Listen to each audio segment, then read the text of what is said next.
Hello po, ako po si Imelda, ang gumanap sa Yora sa dramang Ang Magandang Kapitbahay na iniligtas ko sa aswang sa probinsya. Inaanyayahan ko po kayo na palagi po kayong magkikinig manunood sa aming mga drama, sa aming Team A.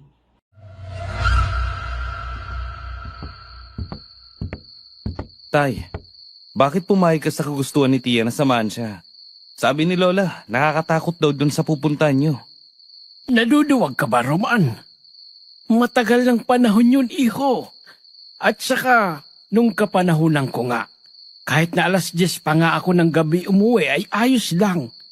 Pananakot lang yan ng lola mo para hindi ka matulad sa akin. Tama naman siguro si Lola. Dahil nang minsang bumisita tayo noon, ay sumama ang pakiramdam ko. Saka nakakatakot ang mga titig ng mga tao. Lalo na ang mga kapitbahay niyo. Mga pamilyang Ortig yun, anak. Mayaman ang pamilyang yun. Kaso, sa dilim ng bahay nila ay napagkakamalang walang taong nakatira. Siguro ay mga pangit ang mga tao ron. Kaya hindi sila lumalabas. O kaya takot sila sa liwanag. Laging madilim, di ba? Baka aswang mga yun. Pero hindi nyo lang alam. Hindi siguro. Kwento sa akin ng kaibigan ko ay may magandang dalagang nakatira doon. Nakausap niya isang gabi sa may lilim ng puno. Nakaupo raw sila sa gilid ng sapa. Komportable naman sa isa't isa. Tsaka mabait ang babae. Hindi naman ako lubos na naniniwala sa mga hakang-hakang yan. Dahil kaibigan ko ang matandang kapatid ng may-ari ng bahay na yon. At siyang magsusundo sa'yo pagkarating mo roon.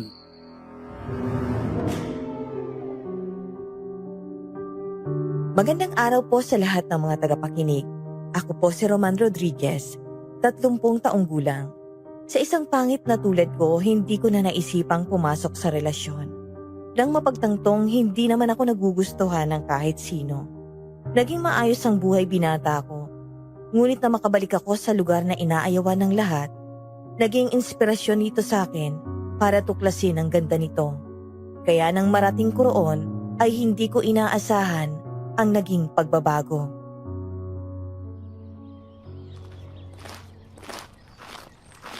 Nakarating na tayo, iho.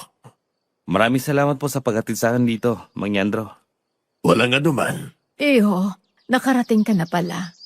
Talagang nagpapasalamat ako sa pagpayag mo sa pabor na sinabi ko sa tatay mo, Roman. At saka na-miss din kita. Sayang at wala si Inigo. Kaya sa'yo muna ako nagpapasama ng pansamantala lang naman. Ayos lang naman po, tita. Sa susunod naman pa naman po ako babalik para sa trabaho ko.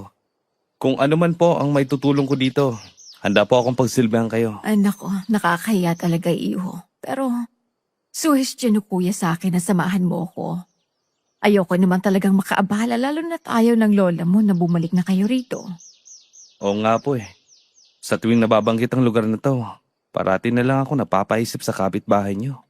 O sige, bauna na ako, Marisa. At sa'yo rin, Roman, iho. Napatitig ako sa matandang masigla na kumakaway sa amin bago ito tumalikod. Siya nga ang sumundo sa akin nang makarating ako sa bahay ni Tia. Halos malukot pa ang mukha niya nang marinig kung gaano katagal ang pananatili ko. Tila may babala ang mga mata niya at hindi na ako tinanong pa. Oh, iyon si Tatay Yandro, kakilala ng pamilya. Talagang maaasahan siya, no? Alam mo, kung hindi ka naman dadating, madalas siya yung kasakasama ko rito. Dito siya natutulog? Minsan, pero abala na rin siya sa negosyo niya. May bentahan sila ng karne. Hindi naman talaga magandang manghusga. Ngunit kapag naaalala ko ang itsura ni Tatay Yandro ay nagdadalawang isip ako. Napatango na lamang ako at nagpaalam na magsisibak ng kahoy sa masukal na kagubatan, papunta sa ektarya ng bukid ni na Lola. Uy, ikaw ba si Roman? Opo. Ako nga pala si Joseph. Usap-usapan ka kasi sa barangay namin eh. Ang sabi, nakarating ka na raw. Ganun talaga kabilis ang balita kapag may dumadayo rito.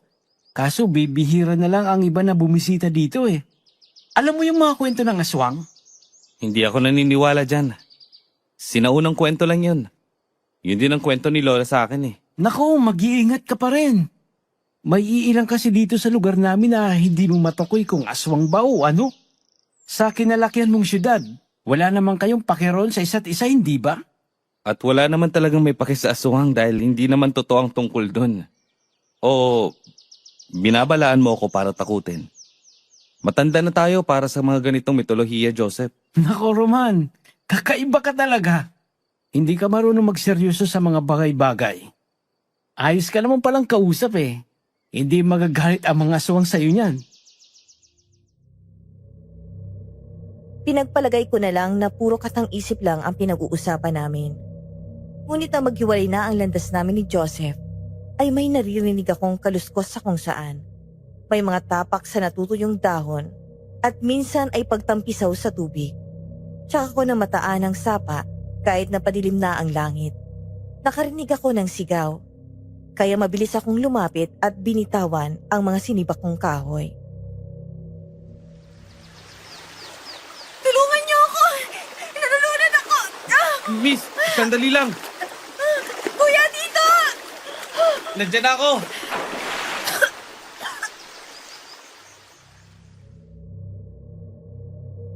Nang lumubog ako sa tubig, naramdaman ko agad ang lamig nito. Ang bilis ng pagtaas ng tubig at rumaragas pa, kaya halos hindi ko na maabot ang lupa sa ilalim. Naging alerto ang mga mata ko at hinanap ang babae. Doon, nakita ko siyang hinahampas ang tubig at sinusubukang umahon. Hanggang sa paglutang ng babae, ay agad ko siyang hinila paalis ron at lumangoy papunta sa gilid. Wala na halos malay ang babae, kaya nawalan ako ng pagpipilian at sinimulan ko siyang i-CPR.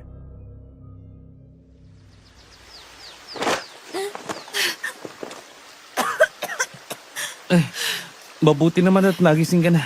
Ayos ka lang ba? Gusto mo bang dalhin kita sa ospital? Hello?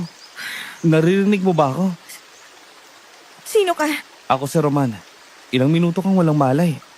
Kaya akala ko namatay ka na. Sige. Salamat sa tulong mo, Roman. Aalis na ako. Teka miss, saan ka pupunta? Sasamahan na kita. Hindi na kailangan. Mapapahamak lang kita. Huwag mo na alalahanin kung tungkol na naman to sa aswang. Hinintay kong magising ka kahit abutin pa tayo ng gabi. Dahil mahirap na at baka delikado pa uwi sa inyo. Sanay na ako umuwi ng gabi. Madalas ka bang naliligo ron sa sapa? Oo. Gusto mong samahan kita? Ayoko nga sabing magpasama. Ano bang problema ng tenga mo at utak mo, ha? Hindi ka ba nakakaintindi? Wala naman akong binabalak na masama sa iyo. At saka, tuwing hapon ako nagsisibak ng kahoy malapit ron. Tumigil ka na. Dahil hindi na ako babalik ron. Lumipas ang 2 araw. Hindi ko na ulit nakita ang babaeng yon. Hanggang sa sumunod na araw, ay hindi na ako gaanong nag-isip tungkol sa kanya. Gabi-gabi na yung pagsisibak mo ng kahoy, Roman ah. Halos mapuno mo ng lagayan natin, iyo.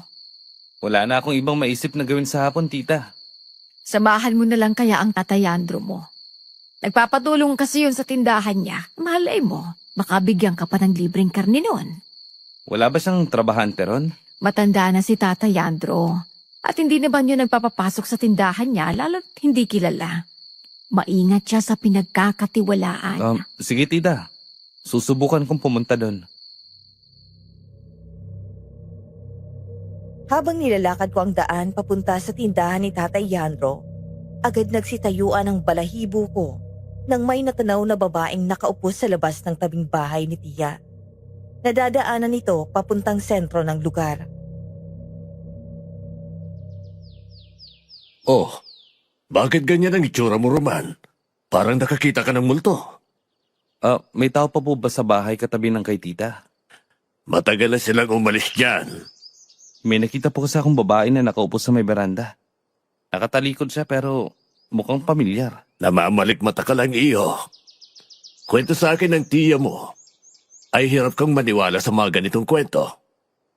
Pero hindi naman sa lahat ng pagkakataon. At hindi sa lahat ng pagkakataon na nakikita natin ay totoo, iho.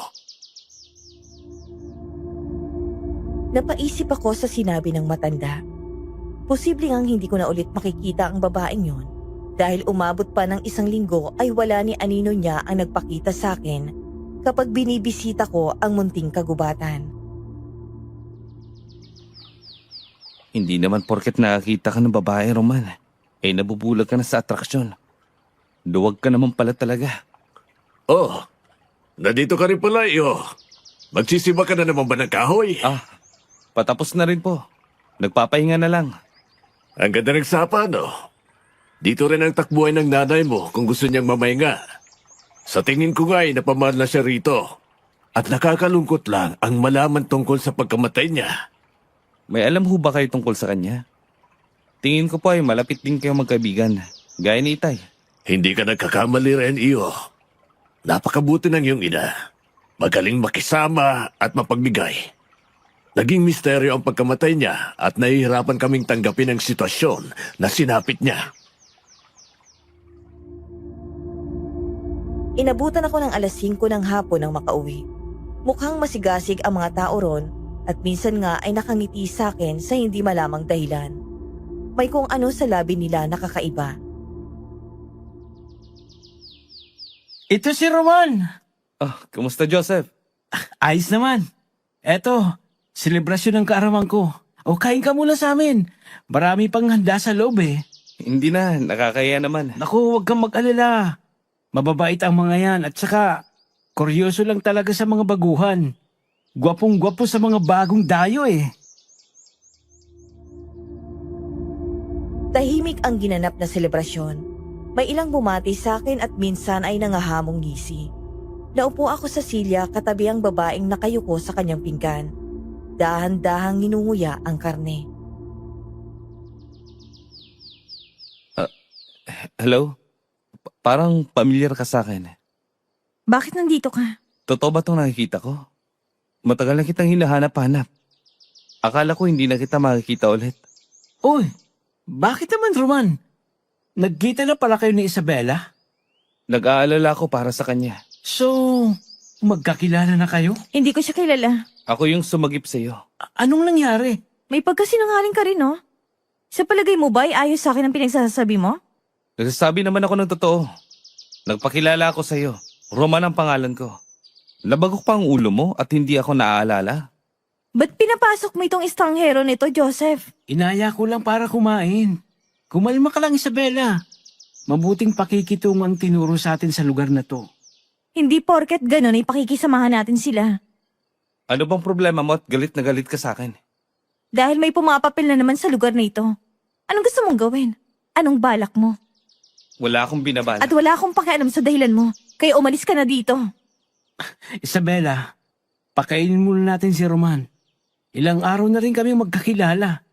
Huwag ka namang bastos. Kumain ka na sa inyo. At umalis ka nga rito. Kakain ako rito sa ayaw at sa gusto mo. Binabalaan kita, Roman. At hindi ako natatakot sa hamon mo, Isabela. Naiinis pa rin ako hanggang sa nakauwi. Sinubukan kong umitlip pero tila binabangungot ako. Kaya nanatiling bukas ang mga mata ko. Napabukas ako ng bintana nang maramdaman kong nag-iinit ang buong katawan ko. Hindi ko maintindihan ang maingay na kaluskos at pagsitsit sa aking tenga. Binabalaan kita, Roman. Ano ba, Isabela? Hanggang sa panaginip ba naman? Wala kang magagawa. Sinungaling ka pa. Ikaw palang, Isabela. Ang kauna-unahang nanakot sa akin mula nang bumalik ako sa probinsya. Dahil hindi naman tamang bumalik ka para ipahamak ang sarili mo. Binabalaan kita, Roman. Mag-ingat ka sa pinagkakatiwalaan mo. Hindi mo alam na kung sino pang malapit sa'yo, siya pang dahilan ng pagkabagsak mo. Wala kang karapatan na pagsabihan ako. Merong bilin at babala sa akin si Lola. Tatandaan ko yon hanggang sa mapatunayan nga na hindi lahat ng taong malapit sa'yo ay dapat pagbibigyan mo. Napabalikwas ako ng bangon at naliligo sa sariling pawis ng magising. Bumaba ako ng hagdan kung saan namataan ko ang matandang kausap ni Tia Marisa. Nakasuot ito ng itim na belos sa ulo niya. Itim din ang suot na mahabang bestida. Nagsitaasan ng balahibo ko nang bigla itong ngumisi sa banda ko. Magandang umaga, Roman. Si Lola Yora nga pala. Kararating niya lang galing Sikihor. Alika, siya yung may-ari ng bahay dyan sa tabi. Ang gwapo naman ng pamangkin mo, Marisa. Halatang maaasahan nga. Magandang araw po. Nagbigay ng pasalubong si Nana Yora sa atin. Karning baboy yan. May uulamin na tayo mamaya. Hindi naman kasi ako tulad ng kapatid ko na akala mo ay mauubusan na ng supply para ipagdamot ang mga sirang karne. Talagang hindi pa nagbago.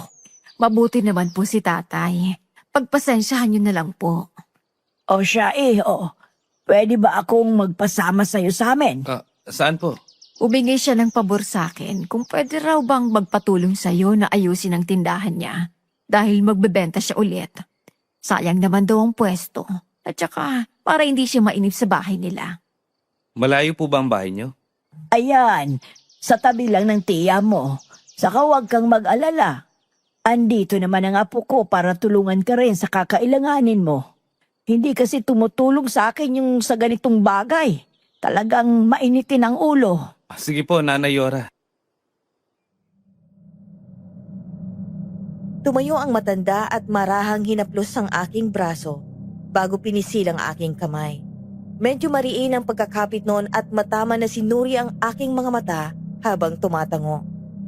Inagahan ko na ang pagsibak ng kahoy at mabilis na pumulot roon. Bigla kong nahilo dulot ng init ng panahon.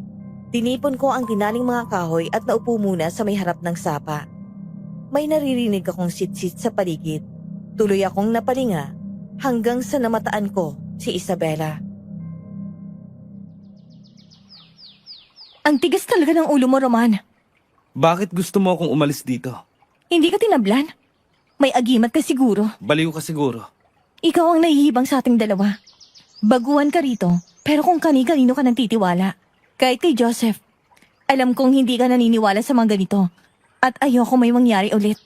Sa buong linggo na pananatili ko rito, umabot ako ng 2 linggo, Isabela. Hindi nakakatulong ang pagiging hangal. Hangal bang gustuin ng lugar na to? Payapa at mabubuti ang tao. Ikaw lang naman ang may galit sa akin. Dahil hindi sapat ang kung anong nakikita mo sa panlabas na anyo ang katotohanan. Maaring bangungot ito sa'yo. Pagkatagalan, matututunan mo. Tulad ni Tata Yandro. At gusto mo ako matulad sa kanya na halos malugi na ang pinamenta niyang karne.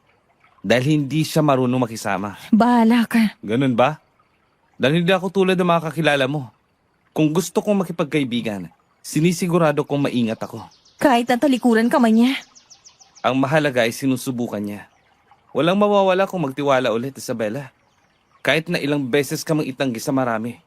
Ginagawa ko lang ang nararapat. At kahit na ano pa mang dahilan, ang meron siya ay hayaan ko. Walang masama sa pagiging tunay na nararamdaman. Lalo na kung gusto mo. Gugustuhin mo yun. Hinayaan ko si Isabela na maligo sa sapa hanggang sa umalis na ako roon ng walang paalam. Dala ang sinibak na mga kahoy sa loob. Dali-dali akong pumasok sa gate ni Tia nang marinig ang hagulhol niya. Tia, ano nangyari? May masakit ba sa inyo? Ang sakit ng tiyan ko kanina. Ilang beses na akong pumapasok sa banyo hanggang nanakit ang mga paa ko. Mabutit dumating ka. Sumasakit pa po ba? Baka hindi niyo na naman po ininom yung gamot niyo. Dadalhin kita sa ospital kung hindi mo na kaya. Malayo pang mula rito, iho. Mawawala siguro to sa kalaunan. Sigurado po ba kayo? Oo. Hindi na ako nag-atubling alamin ang dahilan ng pananakit ng tiyan ni Tia. Akay-akay ko siya papunta sa kwarto niya. Tagatak ang pawis kahit natutok ang pinaandar na electric fan. Lumabas ako ng kwarto niya nang madatnan si Nanay Yora na nakatayo sa sala. Nakangiti at may iniaabot sa akin. Ayos lang ba si Marisa? Baka hindi na naman kumakain kaya nagkakaganyan. Heto ang gamot na nireseta din sa akin ng doktor kapag sumasakit ang tiyan ko. Ayos naman po siya. Nagpapahinga na rin. Kaagali ko lang sa pagsibak ng kahoy at hindi ko inaasahan na maabutan ko siyang iniindang sakit niya. Matigas talaga ang ulo ni Marisa. Kapag kasi babad sa trabaho, Kahit na naglilinis lang naman dito sa bahay niya ay hindi kumakain. Pansin ko rin po na mapilis sa pagkain. May mga hindi talaga natutunawan sa pagkain. Ay, nako. Bantayan mong maigi si Tia Marisa mo. Mag-isa na nga sa bahay, tumatanda pero nagpapabaya naman sa katawan. Sige po, Nanay Yora. Salamat nga po pala rito. O siya, pupunta ka ba mamaya sa bahay? Aayain din sana kita doon na lang din maghapunan pagkatapos mong magtrabaho. Sige po. Hindi ko alam kung ano ang nararamdaman ko nang narating ko ang bahay na sinusubukan kong iwasan. Habang papalapit ako, ay ramdam ko na ang panlalamig ng buong katawan ko. Napabaling ako sa kanan nang marinig ko ang pagsitsit.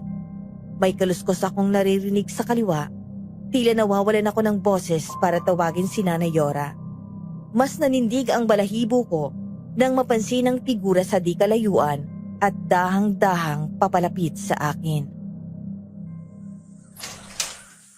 Anong ginagawa mo dito? Dito ka lang katira? Kaano-ano mo si Nanay Yora? Umalis ka na, Roman. Sagutin mo ako. Bakit nandito ka? Si Nanay Yora ang kailangan ko. Para saan? Tutulungan ko siya. Tungkol saan na naman? Andyan na si Roman. Papasukin mo, Isabela. Isabela, alam ko na ayaw mo sa akin. Pero ginagawa ko ang lahat ng makakaya ko para maging mabuti sa'yo. Hindi ako manghuhusga at ayaw kung gano'n ang tingin mo sa akin. Mataman akong tinititigan ni Isabela at sinusundan pa rin ako ng mga malalamig na titig niya. Napabuntong hininga ako at dumiretso kung nasaan si Nanay Yora. Simple lang ang bahay nila, pero maespasyo ang sala dahil wala na itong gaanong gamit. Walang gaanong ilaw sa iilang sulukang pasilyo. Tigi-isang bombilya lamang sa mahalagang tanggapan ang naliliwanagan. Pagpasensyahan mo na si Isabela. Hindi ko alam kung bakit siya galit sa akin eh. Minuminuto may babala siya sa akin. Lumaki si Isabela na hindi pala kaibigan. Tinuruan ko siyang wag basta-basta magtitiwala hanggang sa pagkadalaga niya. Hindi naman siya ganoon sa mga tao rito. Tahimik iyan at wala talagang pake. Pero ilang beses niya rin akong pinagsabihan tungkol sa'yo. Wala naman po akong masamang binabalak. Sa katunayan nga po, nandito ako para tulungan si Tia. Mag-isa siya at tinuring ko na siyang ina. Wala na ang iyong ina? Opo, matagal na panahon na. Kwento ni Papa sa akin, may naglagay ng lason sa pagkain niya. Pero git ni Lola sa akin, dahil daw may nagbigay ng pagkain sa amin. At tinanggap yun ni Mama mula sa pinag-iinalaang aswang. May kung ano ron na naging dahilan ng kawalan niya sa wisyo. At pinadala sa maraming doktor. Ang resulta, depresyon. Buhay pa ba ang lola mo? Opo. At ilang beses niyang isinumpa ang lugar na to. Hindi ko naman nakikita na may pagkakamali rito. Sa paniniwala mo lang yan, iho. Isipan ang kalaban natin. Hindi natin maitatanggi na natatakot ang lola mo para sa pansariling kapakanan. Lola, Kanina ka pa ba dyan? Nagkwentuhan kami ni Roman tungkol sa mama niya. Matagal na palang wala dahil sa aswang. Kwento ng lola niya sa kanya. Hindi naman totoo ang mga yon, di ba? Tahimik lang na tumatango si Isabela.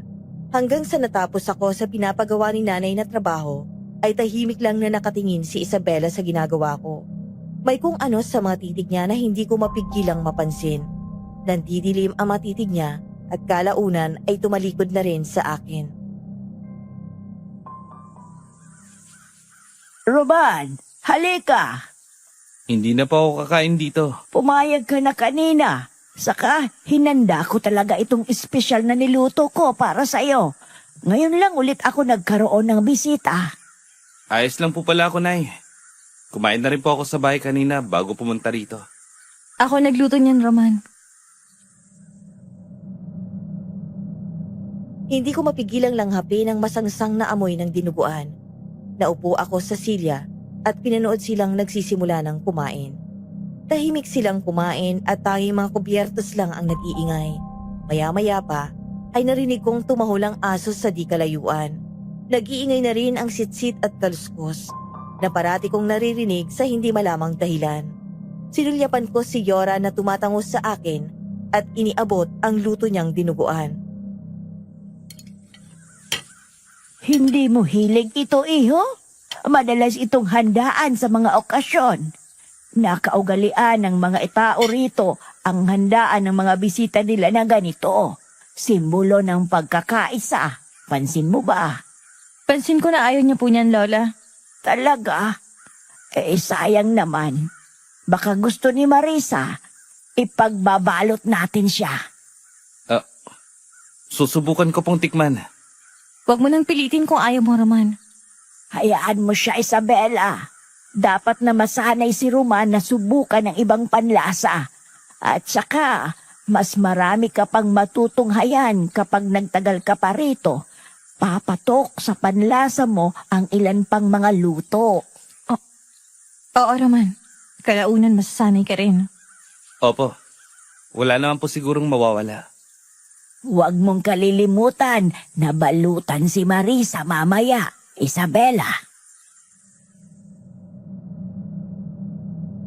May kung anong bumulong sa akin na nagdulot ng aking pag-aalinlangan. Hindi ko mapigilang masuka ng isubo ito. Itim ang kulay nito, may iilang hinalong puro sa malapot na sabaw. Pumait ang panlasa ko at may nakagat na laman na tila pumutok ang katas nun. Tila bumaliktad ang sikmura ko habang paalis na sa tahanan ni Nanay Yora. Nakasunod si Isabela at bitbit ang pinaglagyan ng ulam.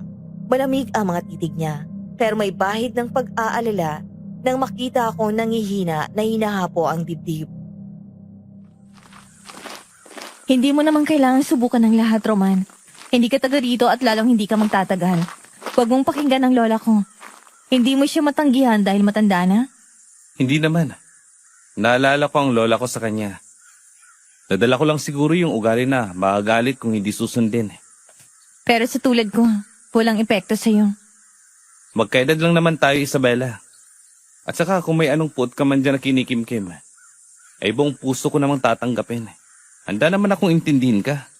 Wala ka talagang pinapalampas sa kumpiyansa mo sa sarili, Roman. Pangit ako pero totoo naman ako sa mga salitang binibitawan ko, Isabela. Hindi ako naniniwala.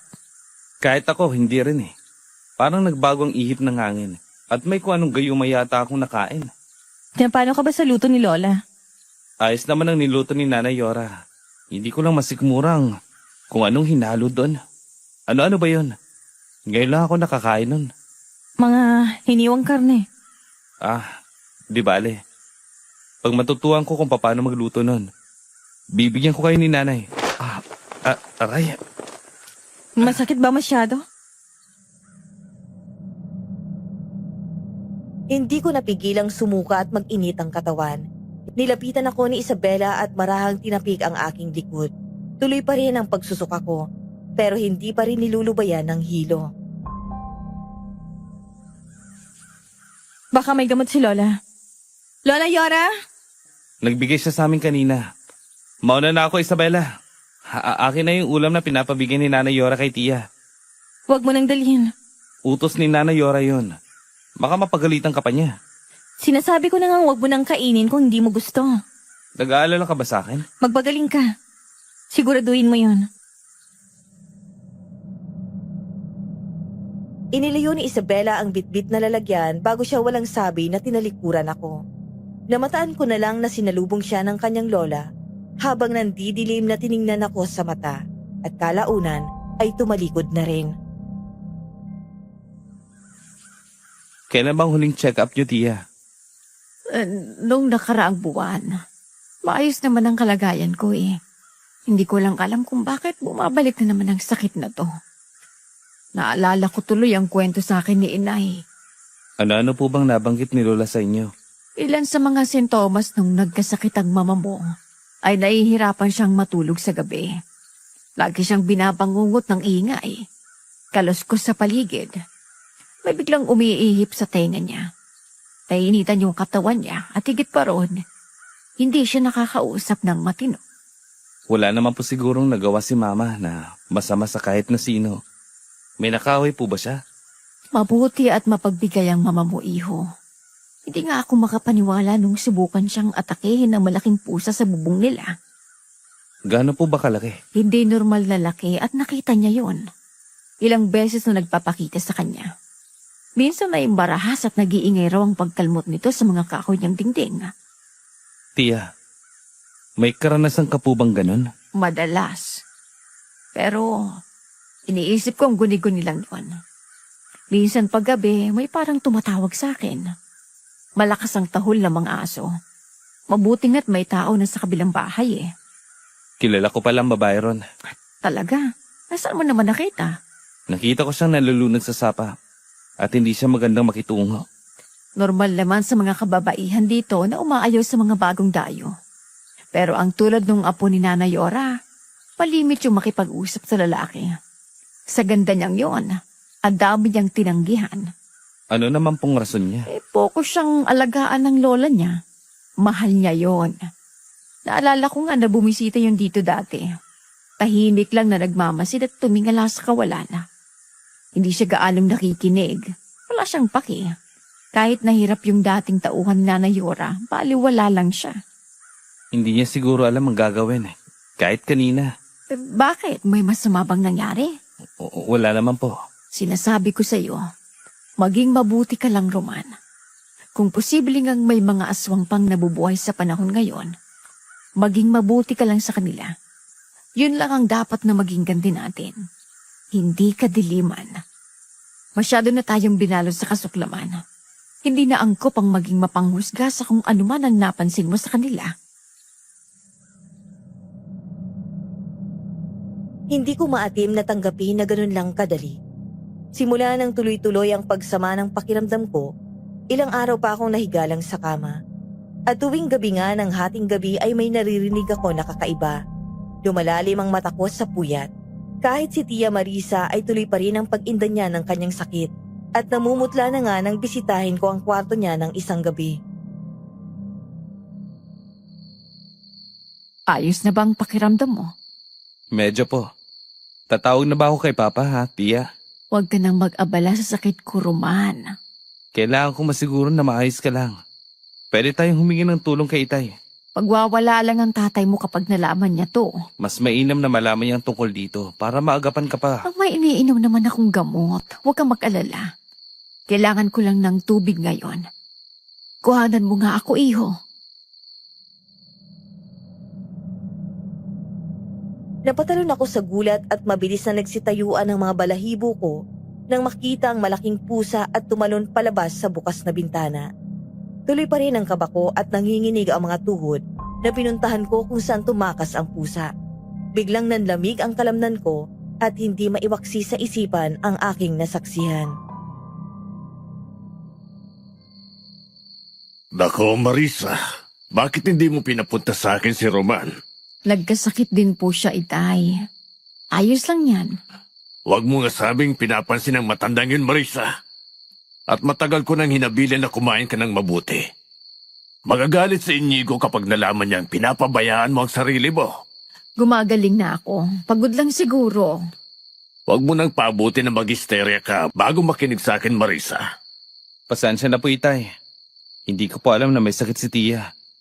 Hindi ko rin siya nabantayan ng maigi. Dahil ba sa babaeng yan, Roman? Hinabili ng ama mo sa akin na bantayan kita. Kaya alam ko ang bawat kinikilos mo. Kahit saan ka lang napapadpad. Hindi ka pa ba natuto sa nangyari sa mama mo? Tatay Andro, pagpasensyahan niyo na po ang pamangkin ko. Hindi niya naman sinasadya yun. Hindi ko naman po alam kung anong pwede kong gawin para hindi sumama ang loob nila. Kung sakaling tatanggihan sino man. Huwag ka na lang lumabas ng bahay. At kung magkataon man, ay bumalik ka ng bahay bago mag-alas 6 o abuti ng gabi. Naintindihan mo ba?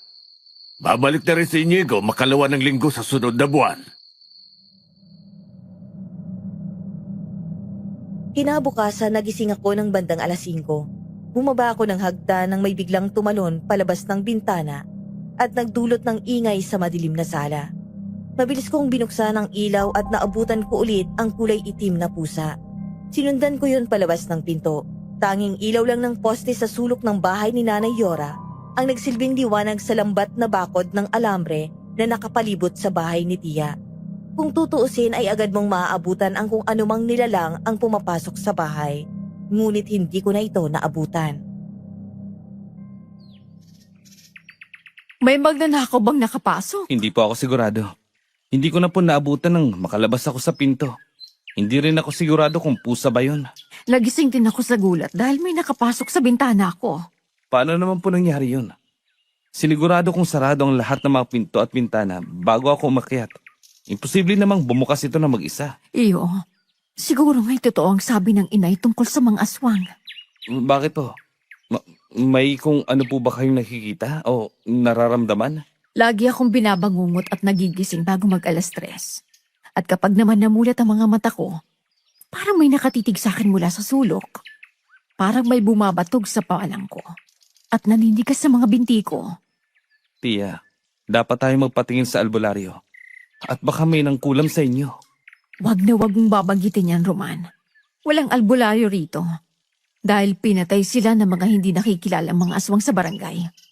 Yun ang sabi-sabi. Hindi ko na rin nabalitaan na may nagpapagamot dito. Himala na lang sa akin at nakakayanan ko pang bumangon kahit nahirap sa nararamdaman. Bakit ayaw niyo pong umalis na lang dito, Tia? Hindi ganun kadaling manirahan sa syudad. Kaya wala akong ibang magawa. Pwede ka pong tumira muna sa amin. Hindi rin yung posible.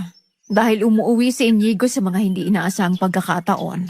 At wala siyang matitirahan kung ganun. Pwede namang hindi na bumalik si Inigo.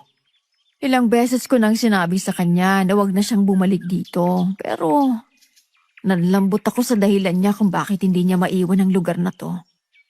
Kahit masakit para sa kanyang nangyari, hindi niya matiis ang lugar na ito. Sinunod ko ang bilin sa akin ni Tia na tulungan si Tatay Yandros sa kanyang tindahan. Isa sa mga palagay ko kung bakit walang pumupunta sa lugar na ito ay dahil bukod sa maliit ang kanyang pwesto, ay nakatago rin mula sa sentro. May sapat na espasyo para lagyan ng mga nahiwa niyang karne. Bukod ay tinipid lamang sa ayos ng paninda sa isang sementadong lababo. Ilang taon niyo na po ba itong ginagawa, Tay? Noong binata pa ako, ay nagpatayo na ng negosyo ang pamilya ko. Sikat ang tinda nila sa kabilang baryo. Kalaunan ay nalugi rin. Napansin ko na kahit si Nanay Yora ay may tinda ring karne. Yun lang ang nagbebenta rin ng ulam. Yung apo niya po ba, siya rin po ba yung nagbabantay? Si Isabela ba ang tinutukoy mo? Opo. May apo pa po ba siya? Mayroon. Matagal na rin umalis sa lugar na to. Minsan na lang kung bumisita eh. Bumisita ako kina Nanay Yora kagabi. Wala ako nakita mga litrato sa bahay niya. Sayang, sa laki ng bahay niya, tinipid niya ang ilaw. Nabanggit ni Tia na inabando na yon. At saka bumalik din kalaunan si Nanay Yora. Ano namang ginagawa mo ron? Nako, nasabi ko na nga sa'yo na huwag kang basta-basta tumatanggap ng imbitasyon. Nagpapatulong sa akin si Nanay Yora. At nandun din si Isabela. Gusto ko ring makita. Hindi mo alam ang posibleng mangyari. Kahit ako ay tingin ko mapapahamak ka kalaunan sa padalos-dalos ng mga desisyon mo. Hindi naman mukhang aswang si Isabela eh. At saka, sanay na rin ako sa mga masusungit na babae. Alam mo yung kailangan lang suyuin para gumanang loob niya sa'yo? May paki siya sa akin. Sabi ni Tia, hindi siya nag-iintindi sa kapakanan ng iba. Paano ka ba kagabi? Naisuka ko yung pagkain na dinuguan. May nararamdaman ka ba? Nasusuka po at nahihilo. Hindi ako sanay sa ganong pagkain. Hindi pa rin nakakatulong na ignorahin mo ang kung anong epekto sa nakain mo. Ayos, andito si Roman. Ikaw pala yan. Joseph, bibili ka ba? Hindi, napadaan lang ako. Hinahanap kasi kita. Yayayain sana kitang maligo sa sapa. May trabaho kasi ako eh. Anong oras ba? Mamaya 4:00. Iho, walang panahon ang apo ko sa mga kalukuhan nyo. Umalis ka na nga rito kung pagsasayang ng lang oras ang naiisip mo. Huwag mo siyang idamay. Katuwaan lang po yun, Tay. At saka po, sarado naman kayo ng mga 3:00. Papayag naman si Auntie Marisa. Hindi naman mahigpit yun. Naririnig mo ba ako?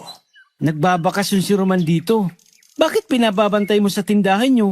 At saka, dapat nga kay Auntie Marisa magsilbi. Hindi ka naman niya kaano-ano ah. At kaano-ano ka ba ni Roman? Ilang linggo lang siya rito. Pinagmamalaki mo na para magkangkan kayo. Pinapangaralan mo pa ako sa paliwanag mo. Joseph, umuwi ka na. Hindi na kailangan ng palakihin to. Ang bastos kasi. Hindi ko alam kung paano ka napao ng matandang yan. Eh wala namang nagtatagal na tulungan siya dahil sa ugali niya. Kahit yung kaibigan ko, hindi matis ang tindahan mo, ang sagwa. Huh, mas bastos ka. Sige na, Joseph. Tatay Andro, kumalma lang po tayo. Hindi ko makakalimutan ang araw na to. Pagsisisihan mo ang kawalang-iyaan mo. Ilang oras ang lumipas. Bibihira lang na may bumili o dumadaan sa tindahan ni tatay. Tahimik lang siyang naghihiwa sa karne at hindi ako kinakausap. Kahit ang mga customer ay masasama ang tingin kapag napapadaan dito. Napapalingon naman ako kay Tatay Yandro dulot sa dami ng nagbabagabag na tanong tungkol sa buhay niya. Bigla niyang nabitawan ang kutsilyong hawak nito. Halos matamaan ang paa at walang emosyon na hinarap ako. Matapos yung damputin na parang wala lang. Sige tay, mauna na po ako. Salamat talaga, iho. Bukas, bibigyan ko kayo ng karne ng tiya mo. Kaarawan niya pala kinabukasan. Ang bait niyo naman po. Sasabihan ko po si Tia mamaya. Hindi ko alam kung maghahanda nga po yun. Kahit panghapunan na lang. Magpapanda si Marisa bukas. Nakaugalian niya na yan. Naalala ko pa nga na hinatiran niya ako ng pagkain. Naghahanda ka rin po ba tay? Hindi na. Hayaan niyo po. At kung maabutan ko pang kaharawan niyo, ipaghahanda ko kayo. Huwag ka na masyado mag-abala tungkol doon, iho. Makakalimutan mo rin yon. Kahit ang mga anak ko ay abala na rin sa sariling buhay nila. Ganon din sa'yo. Huwag po kayong panghinaan ng loob tay. Ginagawa ko namang handaan si inay kahit na wala na siya eh. Malagang selebrasyon ng kaarawan. Dapat na inaalala to. Dahil nagsilbing paggunita to ng mahalagang pagbabasbas at pasasalamat. Turo sa akin ng itay ang kahalagahan ng kaarawan at parati kong inaalala ang mga araw ng kanilang kaarawan.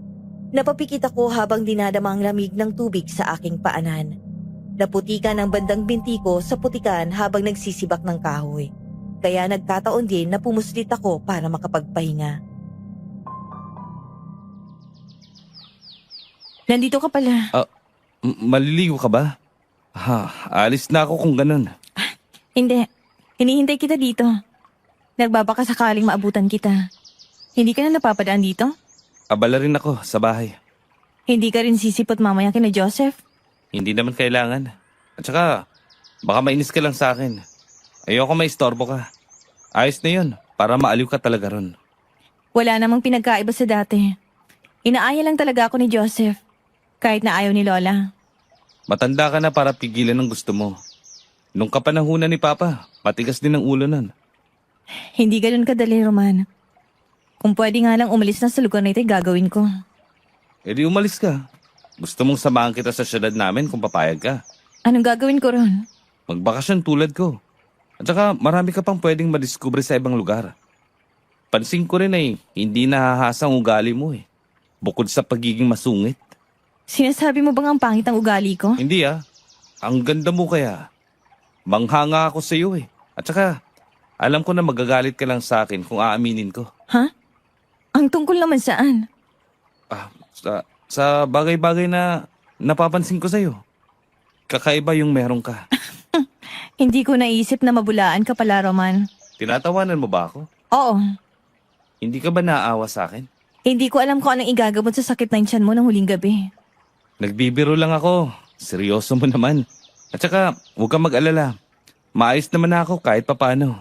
Ibig ko kasing sabihin, inaaway mo ko eh. Hindi ko alam kung nangaasar ka ba para makalapit sa akin. Hindi ah. At saka pagpasensyahan mo na sana ang lola ko. Hindi mo naman kailangang ipilit ang sarili mo na sumunod sa bawat utos niya. Maiintindihan ko yon. Ginagawa ko naman yun para may matutunan ako. At saka para intindihin ka. Paano? Kung kaya't mainit ang ulo mo ay dahil sa lola mo. Roman, Bakit? Huwag kang magsasalita ng ganyan tungkol sa lola ko. Pasensya na. Hindi sa lahat ng pagkakataon ay dapat magbiro ka ng ganyan. Kumusta naman ang bakasyon mo rito? Maayos naman. Minsan, nakakatakot lang talaga dahil madalas ako nakakita ng kakaibang mga bagay sa bahay ni Tia. Madalas ang pagkakaroon ko ng bangungot. Wala ka na bang pamilya? Si Tay at Lola. Wala na si Mama nung high school pa ako. Huling bakasyon niya dito sa probinsya ay hindi na daw bumalik sa katinoan ang pag-iisip niya. Madalas siyang nananaginip ng masama. Bakit daw? Git ni Lola ay dahil sa aswang. Naalala ko nga na munti ka na siyang malunod sa sapa, tulad mo. Ilang beses niyang ginawa yon tuwing natetsempohan niyang mataas ang tubig at kabilugan ng buwan. Ilang beses siyang magreklamo na mainit ang katawan niya, kaya hindi na siya nagdadalawang isip na tumalon doon. Sanang hinayaan mo na rin ako malunod, Roman. Hindi kakayanin ng konsensya ko yun, Isabela. At saka, hindi kita makakausap ng malapitan. At sayang bawat pagkakataon na magkalapit tayo. Hindi paraan yun. Nandidilim ang paligid at hindi mo masisisi ang iba kung bakit kailangan nilang gawin yon. Isabela, mangako ka sa akin. Walang katotohanan ng mga salita, Roman. Hihilingin ko ang kahit na ano. Para sa'yo, Isabela. Ipangako mo sa akin na hindi ka magtatakang kitli ng buhay mo. Madudurog ako tuwing naisip ko na wala ka. Pilit ang mga ngiti ni Isabela at halos hindi umaabot ng ilang minuto ang iginawad niyang masayahing mukha. Narinig ko siyang tumawa at minsan ay nakikipag-asara na sa akin. Hindi ko na inisip ang posibleng katapusan ng kwentuhan namin. Kahit na alam ko namang bukang bibig niya na wala siyang kawala sa sumpang meron siya. Punto niya ang kung ano-anong kamalasan na meron siya ngayon. Kaya nung bandang hapon, naisipan kong dumaan muna sa sapa bago pumunta kay tatay. Oh, iyo. Sinong iniintay mo rito? Oh, ikaw po pala yan, Tay. Naisipan ko lang dumaan dito. Kaya pa pala rito, no? Dating tambahan ito ng mama mo. Talaga po? Alam niyo rin po ba ang nangyari sa kanya? Nababanggit sa akin ng tatay mo. Mahilig yung maligo at saka naalala ko nga siya sa'yo eh. Palakaibigan, masunurin at malakas ang loob. Biniba ko sa kabutihang ipinakita niya rin sa akin dati. Madalas din po ba kayo magkwentuhan? Ay, masungit ang inay mo sa mga lalaki. Tapat sa asawa at habilin din ang itay mo na dumistansya sa kung sino. Huwag magtitiwala at magkumpiyansa. Parang si Isabela lang. Tingin ko'y gusto mo siya. Niligawan mo na ba? Kaibigan lang po. At saka, kahit na ganun man ay gusto kong ipaparana sa kanya ang kakaibang buhay. Ngumisi lang si Tatay Yandro at tumango bago ako talikuran.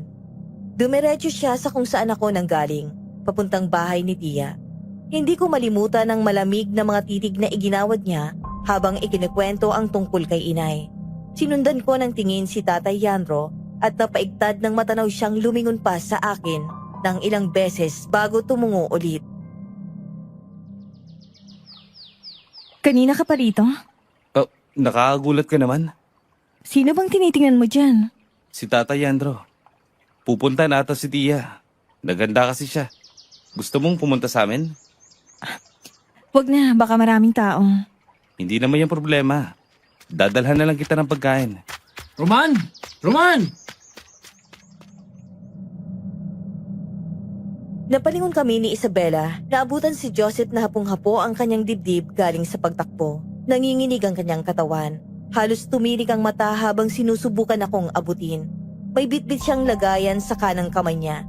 Tingin ko'y galing siya sa isang pamilihan. Napansin ko ang dugo sa kanyang braso. Tila kalmot ng pusa at may iilang nagkalat pa ng dugo sa damit niya. Nangihina siyang kumapit sa akin habang masama ang tingin kay Isabela. Ano nangyari sa'yo, Joseph? Hindi ko alam eh. Napadaan lang ako kanina sa madilim na pasilyo ng pamilihan. Tapos, bigla akong sinugod ng hindi ko natityak na anyo. Malaki! Singlaki ko! Tapos, mapupula ang mga mata. Tulungan mo kong hanapin yung Roman. Alam ko hindi ka naniniwala sa ganitong bagay. Pero, alam ko na ikaw lang ang malalapitan ko rito. Ano bang pinagsasabi mo, Joseph? Kaarawan ng tiya Marisa niya. Hindi ka matutulungan ni Roman ngayon sa paghahanap. Alam ko kung sinong may kagagawa nito. At hindi ako nagkakamali. Dahil tanyag sila sa kung sino sila sa baryong ito. Hayaan mo si Roman na magdesisyon. Siya lang makakatulong sa akin para matapos ang kadilimang ito. Ayaw ko maghimasok sa anuman na gulo na yan, Joseph. Andito ako para kay Isabela ngayon. May mahalagang bagay kaming dapat na gawin. Hindi mo ko matutulungan? Hindi ko maatim na hayaan ka nagdurugo papunta rito.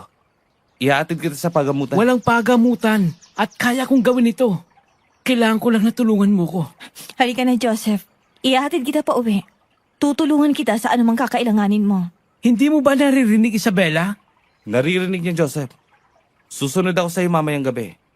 Ang mabuti pa, ay ipapagamot ka muna para hindi ka na magkaroon pa ng infeksyon. May iiwan muna kita saglit ha, dahil may importante akong gagawin ngayong hapon. Matapos kong ihatid si Joseph sa bahay nila, sinalubong na kami ng pamilya niyang nag-aalala. Hindi ko maiwasang tingnan ang mga sugat ni Joseph. Bakas ng mga marka ng iilang malalalim na kalmot sa braso niya. Madilim ang iginawad na pagsalubong nila nang namataan akong nakatayo sa labas na tila ba sinisisi ako sa nangyari. Kung may kailangan ka kay Isabela, sabihin mo lang sa akin. Huwag mo siyang abalahin, dahil baka mahirapan siya. Hindi naman talaga ako humihingi ng tulong sa kanya.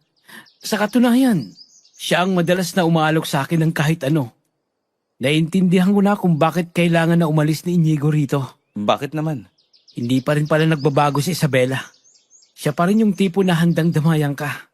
Pero wala kang ideya sa kung anong magagawa mo para sa kanya. Tapat lang sa Isabela, sa anong intensyon niya. At kung ano man ang naging kasalanan ni Isabela kay Inigo, sa tingin ko, yun ang mga nararapat na gawin. Pero hindi niya kayang maging tapat sa sarili niya. Hindi ko maintindihan kung bakit kailangan mong tulungan si Isabela. Kung sa mga kakaibang kilos niya, ay talagang hindi katanggap-tanggap. Nagulat ako sa sinabi ni Joseph. Ang hinihingi niyang tulong ay may kaugnayan kay Isabela. Bakit hindi niya tinanggap ang alok ni Isabela kung naging malapit naman silang magkaibigan? Napatulala ako sa harap ng sapa habang iniisip ang posibleng kasagutan. Naupo kami ni Isabela sa batuhan ng sapa at tahimik lamang na pinapanood ang umaagos na tubig. Tahimik akong nakikinig sa sinasabi ni Isabela. Siguro nga ay tama si Joseph at hindi nga tapat si Isabela sa kanyang sarili. Maging sa kung anong nararamdaman niya at kung bakit kailangan niyang ipahamak ang sarili niya. Ang dami kong gustong malaman sa lugar na to, Isabela. Pero kalaunan, nagbago ang pananaw ko. Simula nung una kitang nakita. Halos hindi ko alam kung anong dapat na gawin ko. Dahil namatay ang nanay ko nang malunod din sa lugar na to. Yun bang kinakatakutan mo para sa akin? Sinabi ko na dati, inayaan mo na lang sana akong malunod. Mas lalong hindi ko mapapatawad ang sarili ko kapag hinayaan kita. Hindi naman tayo magkakilala. Kaya hindi ka magkakaroon ng kahit anong konsensya kung sakaling makita mo akong ganun. Pero kahit naman nakilala mo ako o hindi, ay wala namang pinagkaiba yon. Kahit na sino ka man, Isabela, ililigtas kita sa lahat ng aking makakaya. Simula nang sagipin mo ako sa pagkalunod, ay parang sinagip mo na rin ako. Mula sa takot at pangamba, sa kabila ng mga sandaling pananatili ko dito. Gagawin ko ang nararapat, Isabela. Buo ng desisyon ko. Natapusin ang buhay ko. Dahil wala rin namang saysay, Roman. Gusto kong malaman mo na hindi hadlang ang nakaraan mo para gawin yan. At kung ano man pinagdaraanan mo ngayon, hayaan mong tulungan kita ng buo. Hindi ko alam kung bakit nakaramdam ako ng sobrang tuwa nang yakapin niya ako ng mahigpit. Malungkot ang mga ngiti niya. Yun naman dapat ang aura ni Isabela. Pero hindi ko mapigilang makaramdam ng bigat sa pilit niyang ekspresyon. Ilang oras bago na unang umuwi si Isabela, padilim na rin ang langit nang tawirin ko ang iilang kakahuyan at nagsisimulang makarinig ng mga kaluskos para umuwi na rin. Sinuyod ko pa ang paligid at pinagmasdan ang medyo di kalayuan na mabatong sapa at may nakatayong matatayog na puno at balete sa kabilang kanan. Nandito ka pa pala, Roman. Oo, kakaalis lang ni Isabela. Naligo kasi kami kanina at saka Magsisimula na rin siya sa trabahong bahay. Kaya nagpaalam na naalis na. Oh, bakit napabisita ka? May gusto lang sana akong ibalita sa'yo. Hindi na ba ito makapag-antay? May ilang motibo na ako kung sino ang gumawa nun sa akin. Halika, tumuloy ka na muna kina Tia Marisa. Kaarawan niya ngayon. Pero ilang oras na rin akong wala ron sa bahay. Bumisita si Tata Yandro at napadaan din sa amin. Pinagkakatiwalaan talaga ng tiyang mo si Tatay Yandro? Oo, malapit na kaibigan din ni Itay. Pasensya na pala nung nakaraan ha. At kailangan mong masaksihan ang inis niya. Ayaw na ayaw niya sa akin eh. Lalo na para kay Isabela. Gusto mo si Isabela? Oo. Wala namang hindi papatol at aayaw sa ganda niyang yun. Maraming gustong makipaglapit sa kanya. Pero kami ang naisipan niyang pagbigyan na kaibiganin sa lugar na to. Mabuti naman kung ganun. Noong una nga, akala ko gusto niya ako. Pero may iba pala siyang sadya. Pati nga kasabwat niya. Hindi ko alam kung anong dapat na gawin ko. Naiinis ako kapag nakikita ko siya sa tuwing nahihirapan kami sa nangyayari. Nag-aalok siya pero wala man lang maitulong para maipaliwanag ang nangyari. May kaugnayan ba ito kay Inigo? Parang ganun na nga. Ayaw kong masamain si Isabela hanggat wala pa akong patunay sa katotohanan. Pero mag-iingat ka sa kanya. Ilang araw akong hindi lumabas ng bahay matapos na tulungan si Joseph para sa mga plano niya. Gusto niyang malaman kung sino nga ba ang nasa likod ng nangyayaring kaguluhan nung nakaraang araw at kung may kaugnayan ba ito sa insidenteng naranasan niya. Dinala niya ako isang araw sa lugar kung saan pinangyarihan ang pag-atake sa kanya. Madilim ang lugar dulot ng napapalibutan ng mga matataas na dahon at punong kahoy. Ilang distansya lamang ang layo nito mula sa tindahan ni Lolo Yandro. Narinig mo na bang balita na nawawala si Nana Yora? Kailan lang po ba? Kahapon pa nagsimulang maghanap ang mga tanod sa barangay. May iilan na pinipilit na huwag na siyang hanapin. Hindi ko na rin alam kung anong nangyari sa apo niya. Wala man lang pasabi si nangyari. Nag-iimbestiga pa rin ba ikaw tungkol sa nangyari kay Joseph? Tinutuluan ko po siyang kumuha ng mga ilang ebidensya. O, saan ka pupunta? 10 oras na ng gabi, iho. Huwag ka nang umalis at baka mapahamak ka pa. Habilin ng barangay na huwag nang lumabas sa gabi para sa seguridad. Napagkasunduan namin ni Joseph na magkita ngayong gabi. Doon sa pinangyarihan ng insidente. Pwede namang ipagpabukas ito, iho. Anong kaso ba yan para makahingi tayo ng tulong o magpa-blatter tayo? Walang naniniwala sa ganun, Tia. Ano ba ang hinahanap nyo? Hindi na po mahalaga yon. Maiwan ko muna po kayo at isarado niyo po na maigi ang pinto. Babalik po ako kagad. Malalagot ako sa itay mo kung hahayaan kitang lumabas at baka mapahamak ka pa. Mag-iingat po ako.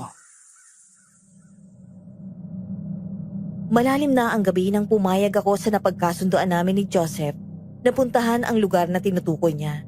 Liblib ang lugar nung una ko itong makita. Malamig ang hangin at hindi ko maiwasang mapatingin sa paligid dahil sa mga nag-iingayang dahon sa tuwing natatapakan ko ito. Ngunit may ilang beses akong narinig na nag-uusap nang makalapit ako. Wag! Wag kang lumapit! Anong ginagawa mo dito? Hindi ka pa rin natututo, Joseph.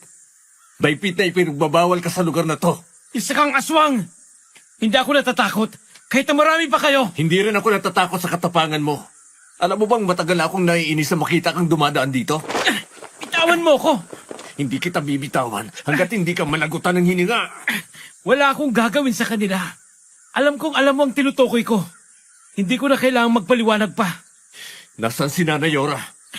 Hindi ko alam. Dalhin mo siya rito kung ayaw mong isunod ang pamilya mo. Nagsimula akong batuhin sila ng asin habang nakatago ako mula sa likod ng punong kahoy. May iilang daing akong narinig habang patuloy pa rin sa ginagawa. Ilang minuto lamang ay tumahimik sa banda nila. Dahan-dahan akong sumilip mula sa katawan ng puno at lumabas para silipin sila ng mabuti. Boses yun ni Joseph at galit ito sa kanyang kausap. Bigla akong kinabahan sa bawat hakbang ko papalapit doon. Wala nang taong nag-uusap doon. Ngunit nakita ko na lamang si Joseph na nakahantusay at nagpupumilit na bumangon mula sa lupa. Yakap niya ang sarili niya nang samaan niya ako ng tingin. Napansin ko ang masasamang tingin niya at madali namang iniwas yon.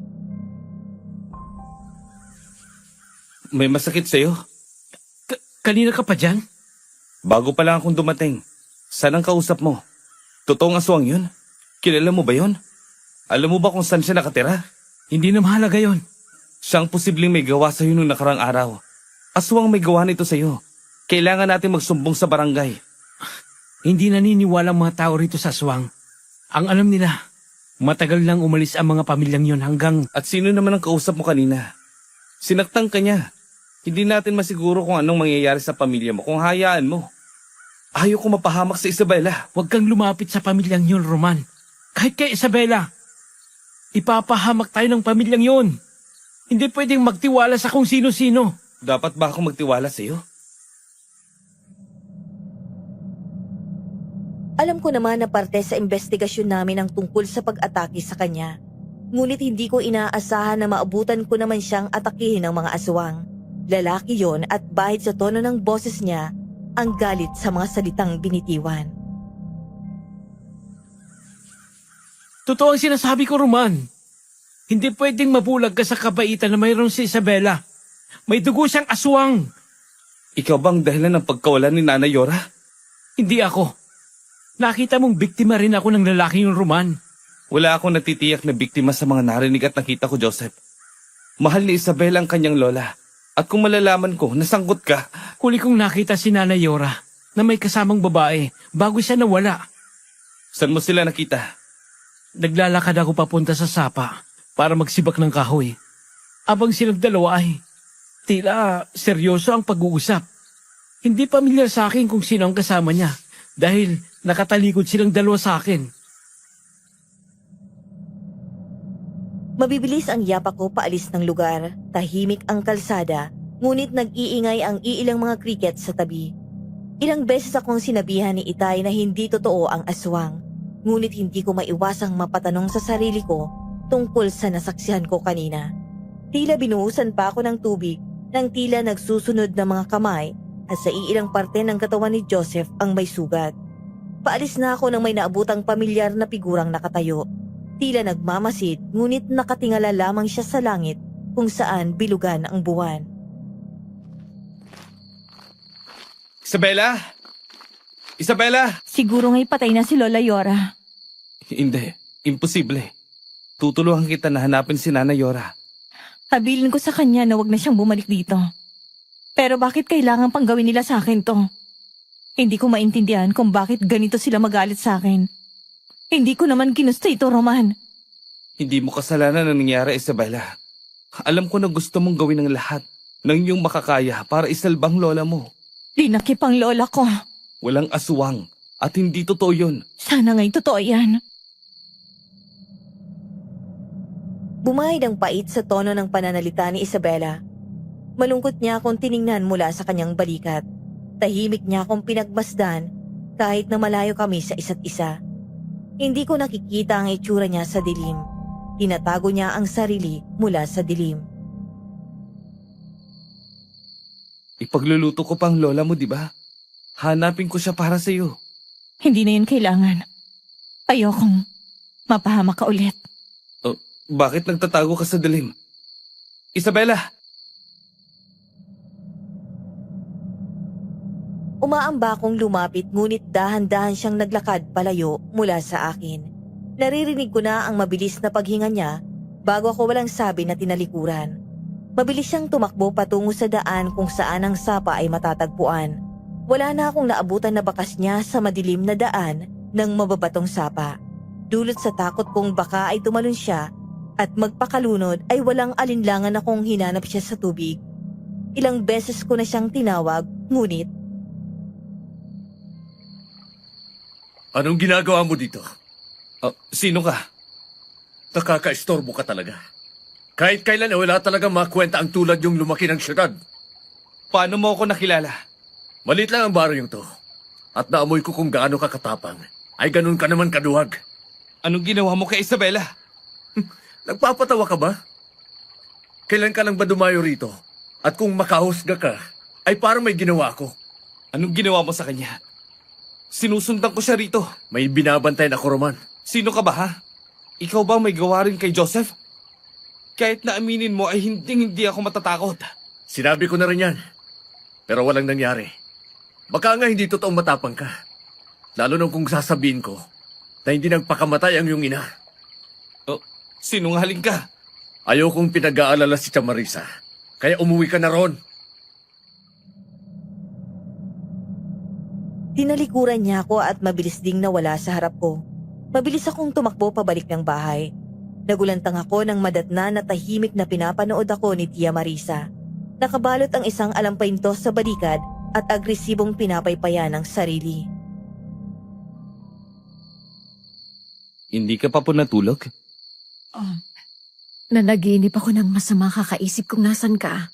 Saan ka ba nagsusuot? Hindi ka dapat maging kumpiyansa sa kung saang sulok ng lugar.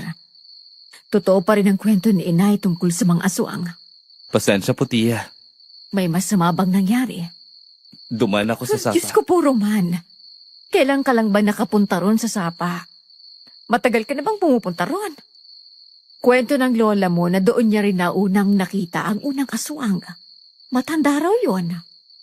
Doon po ako kumukuha ng mga sinisibak kong kahoy. May nalulunod doon. Sinagip ko siya. Niligtas mo. Opo, Tia. Bakit po ba? Yun naman ang dapat na ginagawa kung may taong nalulunod. Ibang usapan na ang magligtas ka ng mga taong gustong magpakamatay, Roman. Ano pong ibig niyo sabihin? Kasalanan dito ang magligtas ng tao? Kasalanan ang iligtas sa mga taong may binabalak na kitilin ang sarili nila. Ayon ang mga naging ninuno sa barangay na to. Ang sapa na yon ang nagsilbing ligaw na puntod ng mga taong ayaw ang sarili nila. Halimbawa na lamang ang mga aswang. Nalunod si Inay. Hindi siya nagpakamatay. Pinatay siya ng sariling palaisipan niya, Roman. Kasinungalingan. Hindi aswang si Inay. Hindi siya nagpakamatay. Hindi niya ginusto ang nangyari. Roman, ayokong sabihin sa iyo ang tungkol dito. At wala akong karapatan na sabihin sa iyo ang iilang impormasyon tungkol sa kanyang pagkamatay. May iniligtas ako, Tia. Dahil yun ay nararapat. Hindi dahil sa makasalanan sila ay hayaan ko na. Hindi ko magagawa yung, Tia. Yun ang dapat na gawin kapag makasalanan ng isang tao. Huwag silang pigilan na magdalawang isip kung buo sila sa kanilang desisyon. Ang sapa na yun ang nagsisimbolong saksi ng mga katawang dapat ay inilibing na sa ilalim ng tubig para dalisayin ang naglalatay na itim sa kanilang mga dugo. Hindi ko mapigilang mapakuyom ng kamao sa inis. Paano ito naisip ni Tia? Hindi naman ganon ang makataong paraan para tulungan ang isang tao. Hindi ko masusunod ang sinabi niya. Kaya kinabukasan ay mabilis akong nagtungo sa bahay ni Isabela. Ilang beses pa akong kumatok bago ako pinagbuksan ang pinto. Namumugto ang kanyang mga mata habang nakatingin sa akin. Tinakbuhan mo ako, Isabela. Ang sabi mo ay tutulungan kita. Bakit nawala ka na lang bigla kagabi? Gusto kong makapag-usap tayo. Sinisisi na ako ng iilang mga tao rito. Umalis ka na. Dahil ayokong malaman nila na nandito lamang ako at hindi pa umaalis. Gusto kong makapag-usap tayo. Wala nang pag-uusapan pa, Roman. Nagbabaka sakali akong buhay pang lola. Pero nararamdaman ko na baka'y wala na siya. Mabuti ang lola mo. Walang papatay sa kanya. Walang mangyayaring masama. Magtiwala ka lang. Hayaan mo na mga tao rito. Kailangan mong pagtibayan ng loob at andito lang ako. Huwag mo nang subukan, Roman. Dahil hindi ko kailangan ng iyong tulong. Umalis ka na. Hindi ko na pinilit si Isabela. Ilang araw na siyang nagkulong sa bahay. Hanggang binalitaan ako ni Joseph nang tumakbo siyang habulin ako sa kakahuyan kung saan ay lumipat na lamang ako ng lugar na mapagsisibakan ng kahoy. Natagpuan ang bangkay ni Nanay Yora. Saan? Nakalutang ang katawan niya sa sapa. Oh, hindi maaari. Kailan lang ba to? Ilang araw na rin ang mapansin ng isa sa mga tao rito. Yung masangsang na amoy. Pinatay ba siya? Iniimbestiga ng posibleng dahilan. Pero madalas ang resulta, pumanaw nung nakaraan ay dahilan ng pagkalunod. Mabilis ako nagtakbo papunta sa lugar na yon. Nakapalibot ang iilang mga tao. Naabutan ko si Tatay Yandro na nakatingin sa walang buhay na matanda. Napansin ko ang luhang tumakas mula sa kanyang mga mata. Hinanap ko si Tia Marisa. Ngunit naabutan ko na lamang siyang tumalikod nang namataan ako. Nagtakip pa siya ng panyo sa kanyang ilong bago bumalik pabalik sa bahay. Tia Marisa, Sinasabi ko na sa'yo, iho. Ang sapa na yun ay talagang paraan ng pagpapakamatay ng mga tao rito. Hindi mo aakalain na mabubura na si Nanay Yora sa mundong to. Dahil hindi niya na kinakayang kanyang dinaramdam na sakit. Kwento niya sa akin ang pagkalugi ng kanilang negosyo. matanda na si Nanay Yora para maisipang patayin ang sarili niya. Binalita lang nung nakaraan na nawawala siya. Kagagawan po ba ito ng mga aswang? Hindi ko na naiintindihan ang lugar na to. Huwag mo lang abalahin yon, iho.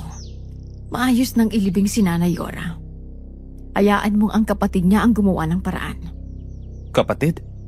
Sino? Kapatid niya si Tata Yandro. Ayaw niyang ipaalam sa lahat, bukod sa akin. Hindi rin ako makapaniwala na magkadugo sila. Lalo na't madalas ang alitan nila nung malakas pang negosyo nila. Ngunit nalugi lamang ito nang magkaroon ng isyong supply ng karne nila. Kahit na masarap ang luto nila, hindi na bumabalik ang tiwala ng mga tao sa benta nila. Anong meron sa supply ng karne nila? Hindi naman sapat na dahilan para magkaroon ng dahilan para patayin ito ang sarili. Kung noong nakaraan lang ay nawawala siya. Sinumpa ang lugar na ito. Lalo na ang sapang yun na magsimulang nakapasok ang aswang dito. Pinaghinalaan pa ng aswang ang pamilyang Tan. Hanggang napilitan silang umalis. At ganoon na lamang naging mapili si Tatay Andros sa kanilang pinagkakatiwalaan. Konting tao lang ang dumalo sa simbahan kung saan ang kabaong ni Nanay Yora. Wala nga roon si Isabela. Hindi ko alam kung may alam ba siya tungkol sa nangyari. Dumiretso ako papunta kay Joseph. Nakita ko siyang mabilis na tumalikod at hindi pa nakakapasok sa simbahan bago ko pa siya naabutang umalis. Mabibilis ang hakbang niya pabalik sa kanilang bahay nang makita niya ako sa malayo. Joseph, sa tingin ko ay kagagawa ng aswang mga to. Yung kausap mo, sigurado ka pang hindi siya aswang? Nung wala siya ng sinabuyan ko ng asin, hindi malabong wala siyang kasalanan dito dahil naabutan ko siya nung isang gabi sa sapa. Huwag mong babanggitin yan, Roman. Ang nangyari sa akin, marahil sa ilang pang posibleng may galit sa akin. Pero ang mga normal na tao ay hindi kumakalmot, kundi yung mga nagbabagong anyo ng mga aswang. Ayoko mapahamak ka, Roman. Lalo na't nalaman natin na namatay na si Nanay Yora. Siya ang ikalawang babae na nagpakamatay sa sapa na yun. At sa tingin mo, ako ang maging ikatlong biktima? Sino ang lalaking yun? Gusto ko siyang makita. Tuwing gabi mo lamang siya makikita, Roman. Sinasabi na umalis na siya. Ngunit sa katunayan, nagtatago lamang mula sa malapit niyang kapamilya. Dahil nga aswang siya. Mahabang kwento eh. At ayoko maging dahilan pa ito ng bangungot sa buhay mo. Maniwala ka sa akin, Roman. Itigil mo ng pag-iimbestiga tungkol sa nangyari sa akin. Pinagtatakpan mo siya, Joseph. Ayaw kong may mangyaring masama kay Isabela. Umalis na siya. Wala nang tao sa bahay niya. Hindi ka nakakasiguro kung si Isabela nga yun. Sinasabi mo bang aswang sa Isabela? Akala ko ba'y kaibigan ng turing mo sa kanya? Bakit ganito ka mag-isip, Joseph? Hindi ko na kailangang magpaliwanag sa'yo kung bakit tuwing nandiyan ka ay nagtitimpi lamang si Isabela na pansinin ka. Ayokong matawang ka sa katotohanan. Nagbubulag-bulagan ka lamang para tanggapin ang kahangalan. Hindi mo na siya dapat tulungan. Hayaan mo siya para matapos ang gulo. Sa tuwing napapadaan ako sa simbahan, nagbabaka sakali akong maabutan ko si Isabela. Ilang araw na rin akong napapadaan sa sapa upang bantayin itong maigi at maabutan ng lalaking huli kong nakausap. Malakas ang kutob ko na may kagagawan ang lalaking yon dahil isa siyang aswang. Takot na panghinalaan kaya nagtatago. Hindi ko na rin nakakausap si Tatay Yandro. Tahimik lamang siya buong linggo hanggang sa nailibing si Nanay Yora. Hindi ka po ba sasama sa lamay ni Nanay Yora, Tia? Hindi na, iho. Marami pa akong gagawin ngayong hapon. Ngunit kapatid siya ni Tatay Yandro. Kailangan nating magbigay respeto sa pagkawala niya. Hayaan mo na. Ayaw akong makita ni Nanay Yora nung nabubuhay pa siya. Napansin ko ang kotse sa labas ng bahay ni Nanay Yora. Kilala niyo hubang panauhin nila? Bumalik na ang kapatid ni Isabela. Diyan na rin maninirahan si Tatay Yandro. Huwag ka mag-alala. Mauna ka na lamang dahil maiintindihan naman nila. Matapos mailibing si Nanay Yora, ay naabutan ko ang lalaking nakasuot ng itim na salamin na tinutukoy na kapatid daw ni Isabela. Dumiretso siya papasok sa bahay ni Nanay Yora. Bukas ang kanilang gate nang nagtangka akong sundan siya sa loob. Tumago ako sa mayabong na mga dahon ng kanilang naglalakihang tanim na puno sa bakuran. Sumunod na pumasok si Tatay Yandro. Walang malay na tinahak ang daan at nalulungkot sa biglaang pagpanaw. Sa tingin ko ay kasalanan mo kung bakit ganun ang nangyari kay Lola. Hindi ka nakinig sa kanya, Isabela. Ilang beses kanyang pinipigilan na huwag sirain ang plano niya. Hindi naman dapat ganun ang gagawin, Kuya Inigo. Hindi pwedeng hayaan ko siya na gumawa pa ng kasamaan. Siyang naging dahilan kung bakit ako nahihirapan ngayon. Ang mga sinasabi ng mga tao tungkol sa akin ay dahil sa makasarili niyang desisyon. Ayoko may mapahamak siya ulit. Kahit kailan talaga, Isabela. Hindi ka natuto sa mga pangaral ng iyong lola. Simula nang iwan ka niya. Lahat ng pasakit, pagtitiis sa'yo. Iniisip mong sinasaktan ka lamang niya. Itinuring ka naming kapamilya. Ngunit ikaw pa ang may ganang umangkin ng mana niya. Lolo Leandro, huwag niyo na pong isumbat kay Isabelo to. Kailangan na magtiis si Inigo at magtago. Dahil sa hindi patas sa trato ng Lola Yora mo. Aalis na rin ako. Dahil bumalik na kayo rito na parang walang nangyari. Nung iniwan mo si Nanay Yora, alam niyo hubang nararamdaman niya? Nagkasakit siya. At mabigat sa loob niyang tanggapin na tinalikuran na siya ng pamilya niya. Hindi mo na kailangang umalis. Kailangan mong mabura sa mundong ito, Isabela. Wala ka namang halaga bukod sa pagiging problema. Mas lalong dumilim ang tahanan nila mula sa kumukutidap na mga bumbilya sa sulok ng bahay nila. Malakas ang narinig kong kalabog at napansin ko ang siluweta ng matanda nang mag-ambang atakihin si Isabela ng kutsilyo. Agad akong tumakbo at labis ang takot nang makitang may dugo sa braso si Isabela. Nagbalik ka na naman, Roman. Walang kasalanan si Isabela. Parang awan niyo na, Tatay Yandro. Hindi ito ang nararapat na gawin. Hindi makatarungan ng husgahan niyo si Isabela. Alam kong gustong-gusto mo ang babaeng ito. Pero kailangan kong mag-alay ng dugo. Para sa preskong karne, para sa benta ko, Roman. Kailangan ko ang mga yon kay Isabela. Wala naman siyang halaga pagkatapos naming ubusan ng dugo ang babaeng ito. Ano? Ako na lang po kung ganun. Talaga? Nahihibang ka na nga, Roman. Gusto mo ang babaeng hindi mo lubusang kilala. Sampid ito sa pamilya namin. At nag-aangkin ang manang hindi sa kanya. Alam naman ng lahat na aswang siya. Di bale, itutuloy ko na burahin siya sa mundong ito. Dahil wala naman talaga siyang kwenta. Hindi ko kapatid si Isabela, Roman. Dapat ay matakot ko na sa banta ng mga dugong nakikita mo. At sa katotohanan kung bakit nawalang bigla ang nanay mo. Alam mo bang pinagtaksilan ng iyong ina ang sarili mong kadugo? Hindi siya nalunod. Pinatay siya. Yun ang nararapat na gawin sa mga taong pumapapel sa mga plano. Hindi ba, Lolo Leandro? Huwag niyong saktan si Roman. Wala siyang nauunawaan sa mga sinasabi niyo. Hindi niyo kailangan ipaalam sa kanya. Patayin niyo na lamang ako. Huwag niyo siyang idamay. Maawa ka, Lolo. Kuya! Mas lalong nandilim ang mga mata ni Tatay Yandro. Narinig ko ang haluhoy ni Inigo. Umiiling-iling sa direksyon ko bago siya nag-ambang tumalikod at kumuha na rin ng patalim para tamaan si Isabela sa kabilang braso. Nagsimula na akong sabuyan sila ng asin at tinapunan na nagraramihang hiniwa ng mga suwa. Tumakbo ka na, Isabela. Hayaan niyo siyang umalis kung ayaw niyo saktan ko pa kayo. Itigil mo ito, Roman! Gusto mo talagang masaktan?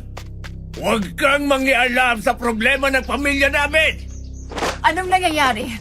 Tatay Andro, Inigo. Mga aswang sila. Tia Marisa, umalis ka na po. Ayoko na mapahama ka. Hindi rin ganun kalinis ang konsesyon ni Marisa.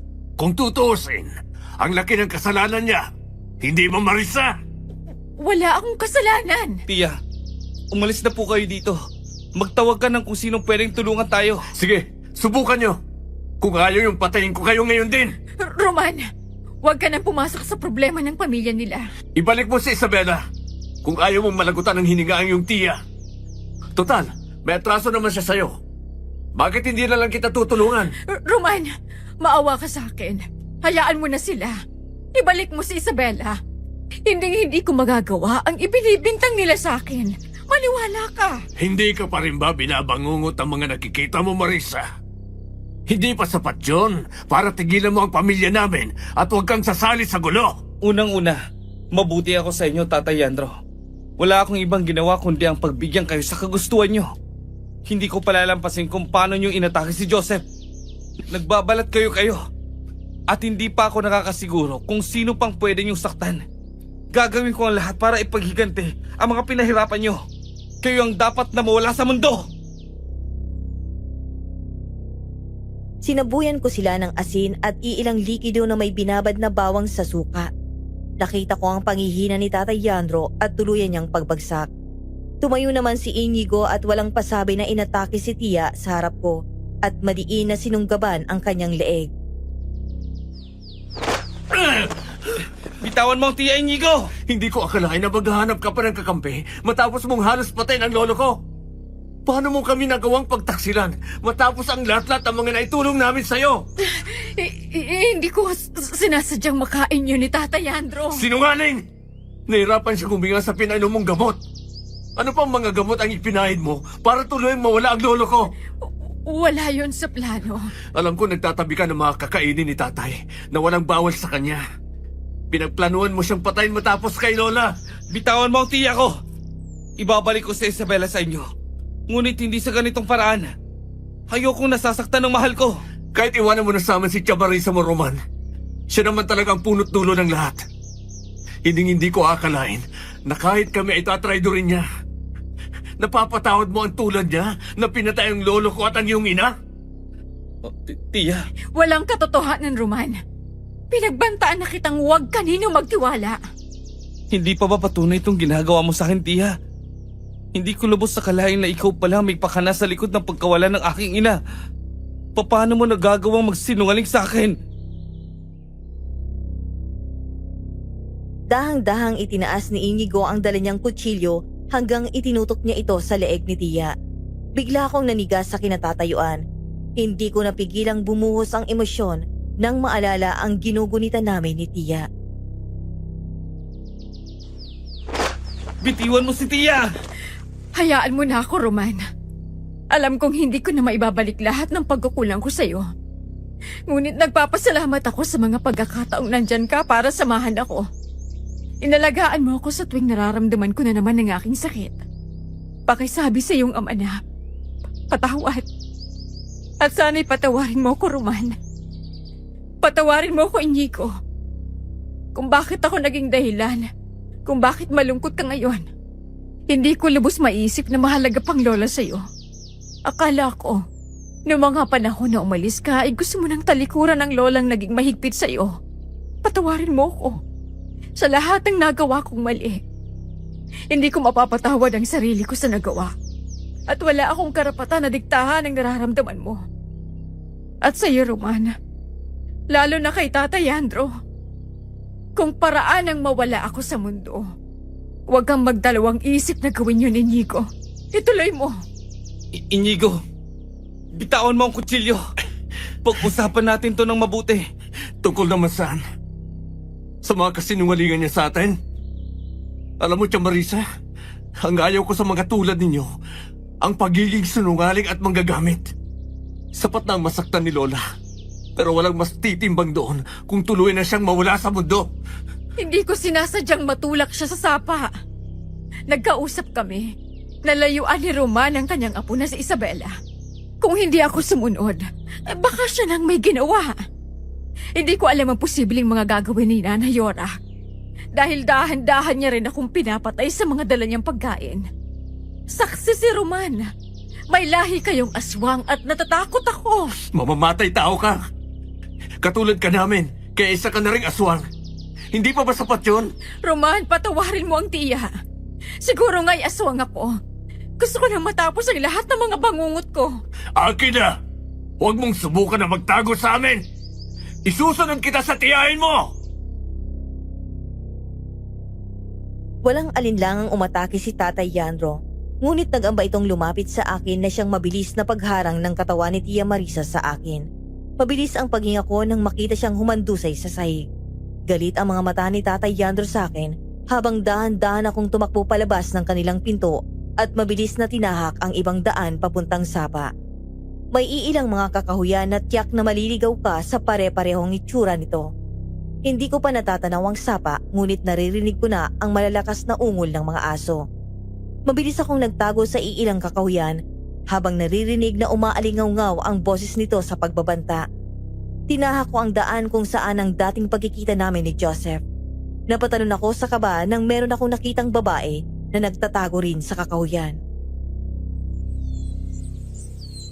Isabela, Roman, bakit nandito ka? Iligtas mo ang sarili mo. Humingi ka ng tulong. magtapat ka nga sa akin, Isabela. Sino ka? At ano ka ba talaga? Bakit mo na itanong yan? Alin sa dalawa? Na baka nga suwang ka kaya nagtatago ka rin sa kanila? Para maghasik din ng kadiliman? Magsabi ka ng totoo. Alam ko ang pamilya mo. Isa silang mga aswang. Ampun ako, Roman. Hindi ko akalain na aswang ang pamilyang Tan. Ikaw nang bahalang humusga kung ano ko. Hindi ako nagsinungaling. At binalaan na kita noon pa. Patunahin mo. Paano? Nguyain mo ang bawang na to. At inumin ang sukang ito. Bakit ko gagawin yan? Hindi na kailangan, Roman. Kung hindi mo gagawin, ipapaalam ko sa lahat na nandito ka. Hayaan kitang patayin ng mga naghahanap ng mga aswang sa'yo. Akala ko ba poprotektahan mo ko? Bakit sinusumbatan mo ko? Bakit ayaw mong maniwala sa akin? Ano pa bang gusto mong patunayan ko? Na hindi ako nag-iibang anyo? Ako si Isabela Ortig. Ampun lamang ng mga pumanaw na Ortig. Galing ako sa kabilang bayan. Hindi ako maganda sa inaakala mo. Pero hindi ko magagawang maging aswang. Kasapi ka ng pamilyang kumupkup sa'yo. Bakit hindi mo subukan at nang paniwalaan kita, Isabela? Maawa ka, Roman. Hindi itong inaasahan ko sa'yo. Simple lang pinapagawa ko. At sinasayang mo ang oras ko. Gusto mo bang mamatay? Ayoko. Dahil ipinangako ko yun sa'yo. Bakit? Nagbago na rin bang isip mo? Akala ko ba totoo ka sa mga binitawan mong mga salita? Gusto kita, Roman. At ayokong baka nga totoo na naging aswang ako at hindi ko matanggap na hindi ako ordinaryong tao, Roman. Tinalikuran na ako ng lahat ng mga pinagkatiwalaan ko, Isabela. Nandito ako. Hindi ba ay ginawa mo rin? Gawin mo na at nang malaman natin kung nagsasabi ka ng totoo. Inabot ko sa kanya ang bote at inabot na rin ang bawang. Inanda ko na ang sariling sabuyan siya ng asin mula sa aking mga palad. Mabilis na nangilid ang luha ko nang nagsimula siyang mahirapang huminga. Simple lang gusto kong mangyari, Isabela. Na sana nga ay nagsasabi ka ng totoo. Nawalan na ako ng tiya. At ayaw ko na mangyari sa'yo yun. Isabela! Huwag kang lumapit! Anong ginagawa mo sa kanya? Inaalam ko kung aswang siya. Hindi kami aswang, Roman. Isabela, maghanap ka ng sapa. Halika! Nasaan si Tata Yandro? Nasaan siya, Inigo? Nang makarating kami sa sapa ay nakita naming nabagok doon at wala nang malay si Tatay Yandro. Ikaw ang may gawa nito? Aswang ka talaga, Inigo. Hindi magagawa ni Kuya yon. Umalis ako para hanapin si Isabela.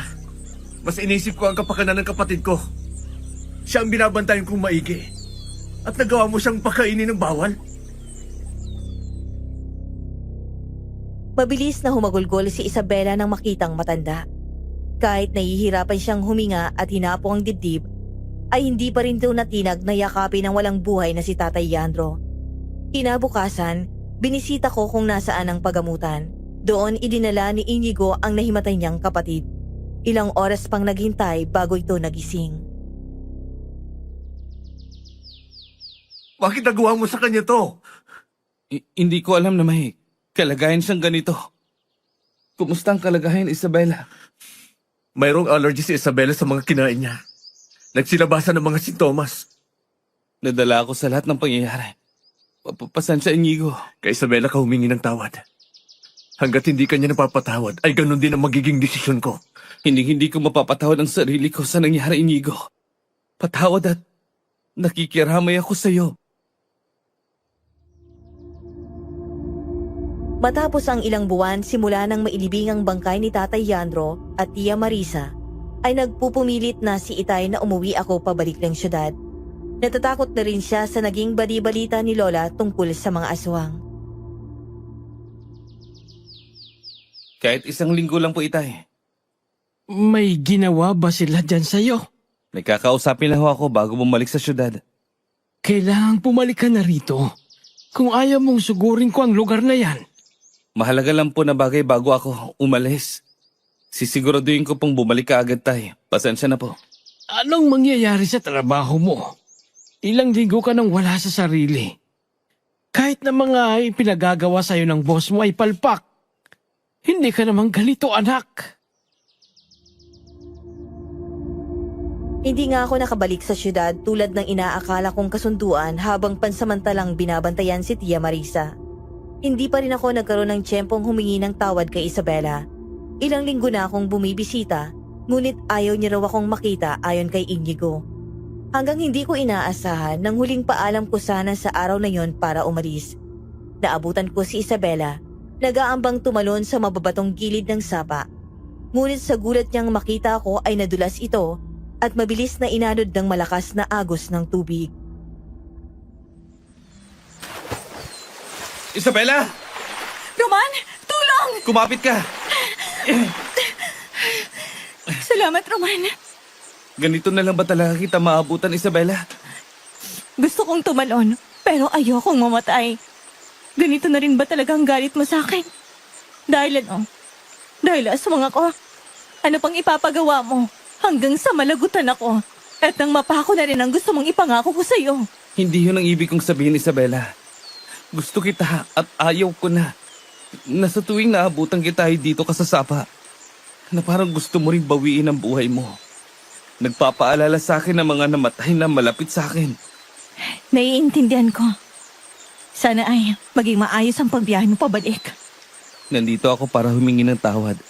Kung sakaling maabutan kita, sana mapatawad mo ako sa lahat-lahat. Hindi kita malilimutan hanggang sa muling pagbalik ko. Pinapatawad na kita, Roman. Makakaasa ka sa muling pagbalik mo. Ipagluluto kita ng mga paborito mong pagkain. At paninindigan ko ang pangako ko sa'yo. Hindi ko na uulitin ang nangyari kanina. Malungkot ang huling alis ko sa probinsya. Hindi na rin ako nakapagbalita sa kahit kanino. Naging abala na ako ng 2 taon sa syudad at madalang na akong makakamusta ron. Naisipan kong bumalik sana ron sa darating na Pasko, ngunit May tawag galing kay Joseph. Pinapasabi na kailangan mo raw bumalik ng probinsya. Bakit daw ho? Bukas pa naman ang biyahe ko pabalik doon. Hindi rin ako sigurado pero mukhang malungkot siya. Base sa boses niya. Masyado namang sabik si Joseph na makita ako. Iho, hindi ko alam na ganun ang nangyari. At nagpapasalamat naman ako na may mabubuting tao pa rin na dumating sa buhay mo sa kabila ng lahat. Sobrang nagpapasalamat po ako sa kanila kaya naganda na rin ako ng posibleng binili ko. Malungkot man ang mga naiwan na pangyayari nung pag-alis ko. Sana nga magiging mabuti ako sa pagbalik at maging mapagbigay tulad ni inay. Huwag mong kakalimutan sundin ang puso mo. At yung bili namin ng iyong ina. Mag-iingat ka ron.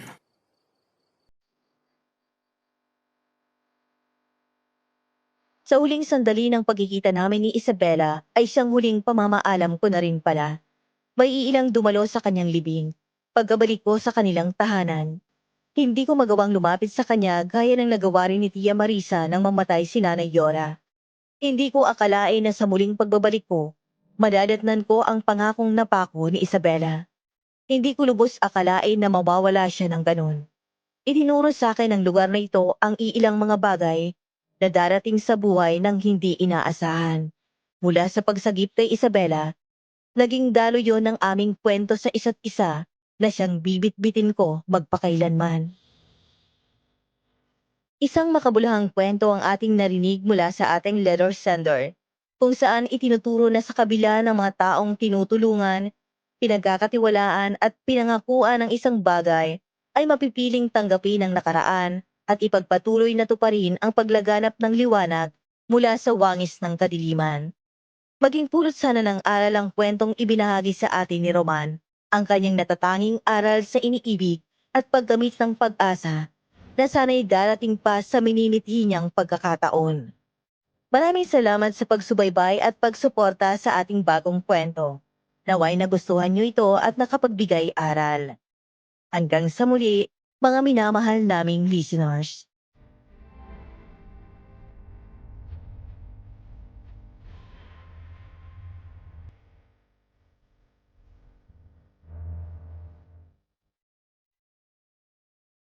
Napanood niyo po ba hanggang sa dulo? Huwag niyo pong kalilimutan na mag-comment, like, and share. Maganda po ang story. Salamat po sa pakikinig. Paalam! Paalam!